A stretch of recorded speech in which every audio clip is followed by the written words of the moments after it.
On the 8th day of Christmas, I gave to myself. Hopefully the conclusion of the story. So, without further ado, let's just keep going. Watch these two parts first, though. Don't make any mistake, Dale, he said, about me. I don't think there's anything in the way of a haircut or a shave or a shampoo that can make me like my girl any less. But if you unwrap the package, you may see why you had me going a while at first.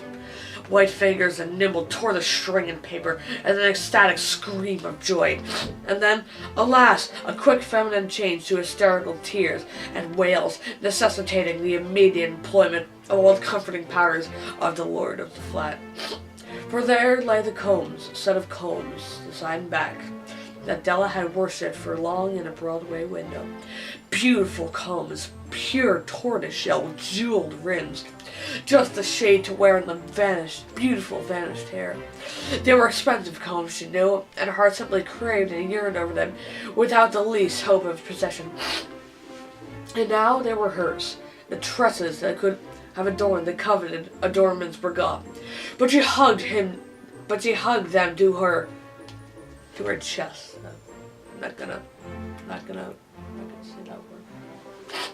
And the length she was able to look up with dim eyes and a smile, say, "My hair grows so fast, Jim."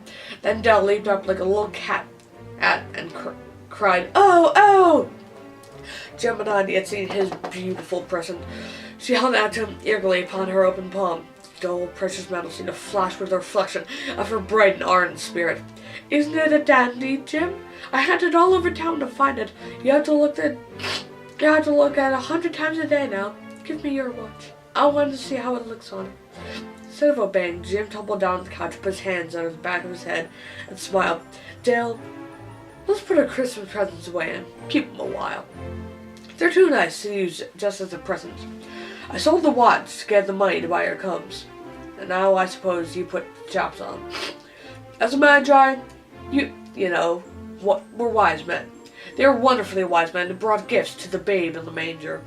They invented the art of giving Christmas presents. Being wise, their gifts were no doubt wise ones, possibly bearing the privilege of exchange and in case of duplication.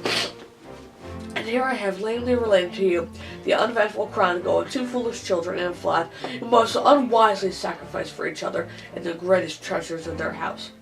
But in the last word of the wise, of these let it be said, of who all gifts give these two were the wisest. Of all who give and receive gifts, such as they are the wisest. Everywhere they are the wisest. They are the magi. Wasn't that a great story, guys? I think I might actually do more dramatic greetings, Christmassy or not. Well, that was a good story, a lot of good morals so there's a lot you can learn for those of you who don't believe in the spirit of giving. Well, thank you for listening to me to read this story. I'll see you guys tomorrow.